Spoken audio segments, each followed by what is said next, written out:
Hello everyone, this is Kelly Allen, returning to continue the reading of the puzzle, A Gift from Spirit. Today I'll be reading two more chapters. I'll be reading one chapter titled Evolution of the Experts and another chapter titled Enter Fear. And as always, I'll start with the quote at the beginning of the chapter. So let's dive right into it. In our desire to impose form on the world and our lives, we have lost the capacity to see the form that is already there. And in that lies not liberation, but alienation, the cutting off from things as they really are. And that's a quote by Cont.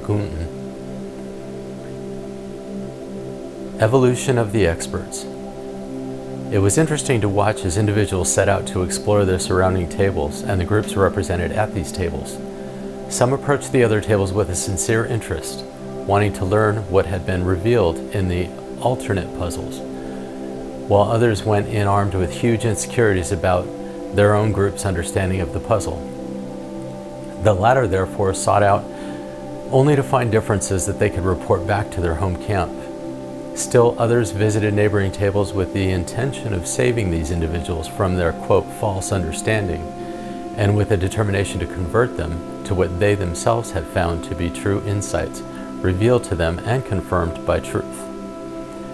As pleased as Brotherhood was with the cohesiveness of the respective groups, he was saddened by the group's growing divisiveness and disparity.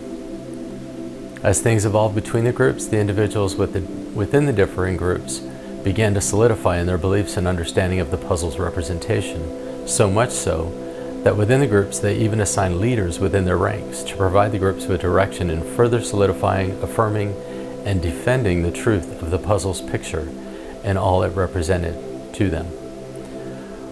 Progress within varying groups on the unfinished portion of the puzzles had come to a complete stop, and the former puzzle solvers now deemed it more important to defend their perceived truth and enlighten others than to further explore the meaning of the puzzle. Often truth would pass the groups and encourage them to revive their hunger for greater understanding. But by now, the leaders in the groups held a higher understanding than even truth, and she found the individuals defending themselves against her as well. Truth called on Brotherhood to join in her effort to alleviate the dissension that was rapidly developing between the groups. Brotherhood explained to Truth that he had also been diligently trying to intervene on Truth's behalf. However, he was unable to convince the individuals to move past their perceived differences and recognize the truth they held in common. He knew that by getting them to take their focus off their perceived differences, they would be more inclined to notice the commonalities of their puzzles and be inspired to return to making progress. Perhaps they would even unite in their efforts. At this point, I turned to the teacher and I asked, "Teacher, if these people will no longer allow Truth and Brotherhood to reason with them, is all hope lost that they will complete the puzzles?" By this point, I so desperately wanted to see the completed puzzle that I couldn't stand the thought of progress no longer taking place. The teacher smiled at me in a reassuring way and said to me, "You needn't worry, there is still more to be learned and much to observe."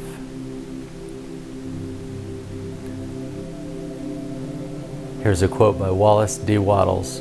"You can never become a great man or woman until you have overcome anxiety, worry, and fear. It is impossible for an anxious person, a worried one, or a fearful one to perceive truth. All things are distorted and thrown out of their proper relations by such mental states, and those who are in them cannot read the thought of God." And a quote by Marianne Williamson, "Love is what we are born with. Fear is what we learn. The spiritual journey is the unlearning of fear and prejudices and the acceptance of love back in our hearts. Love is the essential reality and our purpose on earth. To be consciously aware of it, to experience love in ourselves and others, is the meaning of life. Meaning does not lie in things, meaning lies in us." Again, that's Marianne Williamson. And now the chapter, Enter Fear. As the teacher and I continue to watch the groups grow louder in their cries of need to protect their sacred, quote, understanding, it became apparent that the tension between the groups was growing. Rather than remaining focused on their own puzzles and on the effort to complete the task presented them, the groups had now begun to focus on the development of their arguments against their neighbors, and so they could be well armed to defend their truth when truth and brotherhood stopped by. With righteous indignation, the groups each held fast to their understanding and gradually held tighter to the perceived threat from the other groups. This was when I first noticed the new character who had appeared in the room without notice. This new character also bore a name tag. The name tag read, Fear. I didn't see Fear enter the room. Teacher, where did he come from? I asked. The teacher again smiled and responded, You didn't see Fear enter the room because Fear didn't enter the room.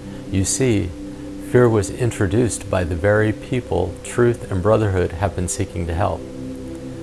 The puzzle solvers themselves, by ignoring truth and brotherhood and turning against them in their insecurities and defensiveness, have introduced fear into the room.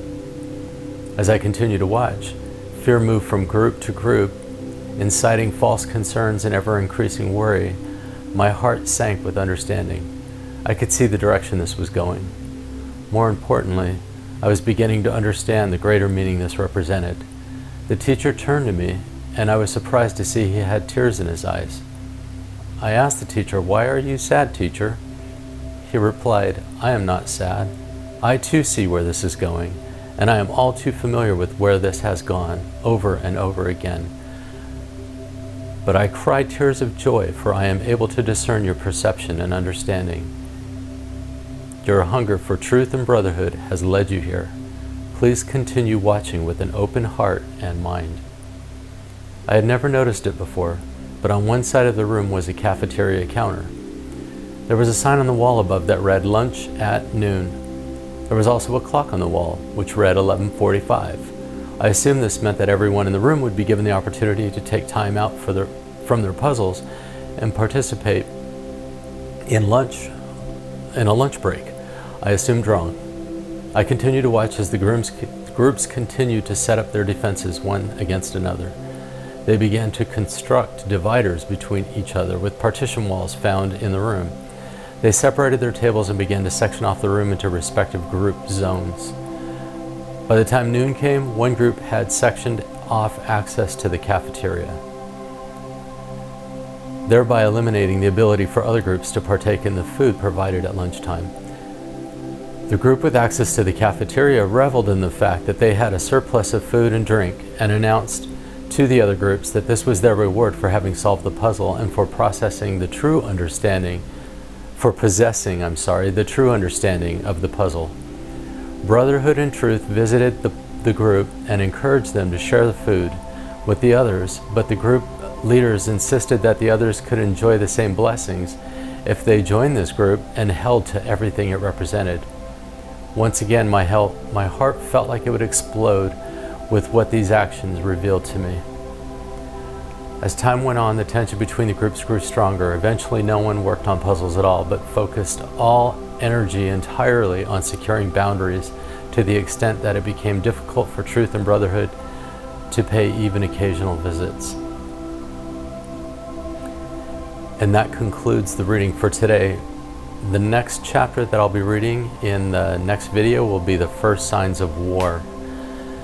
So I hope you're enjoying this, and I hope you're following along in the order of the reading. And if not, you can always go back. I will continue to put links in the comments below so that you can reference back to the first video and just kind of follow the videos along in order.